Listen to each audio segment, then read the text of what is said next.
Hi, today I'm going to show you how to do a nozzle check on a Canon MG6150. So from the main menu here, you've got copy, photo, scan. We're going to go down to using these arrow keys until we get to the option with setup. And you select these three options with the three corresponding buttons underneath. So we're going to press the one under setup. And then the very first option that comes up, selected already, is maintenance. So we'll press OK to go into that. And here you've got a whole load of different functions you can do from the printer itself.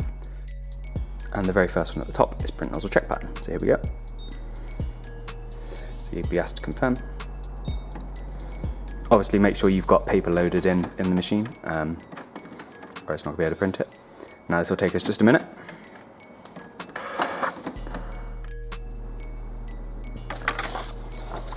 Now from the sheet itself, you can see we've got a breakdown of all the different cartridges there.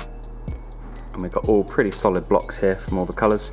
With this being a duplex machine, you've got another check on the other side as well, just to make sure there's nothing going on.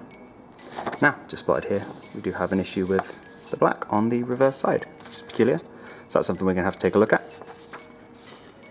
Now on the screen here, it's going to double check the print quality you're receiving.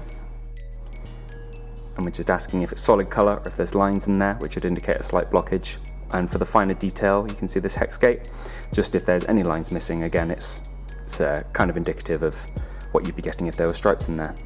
So since we've got one colour that's not pulling through, if I'm being honest, it's unlikely to be resolved with a clean, but I'm going to give it a go anyway.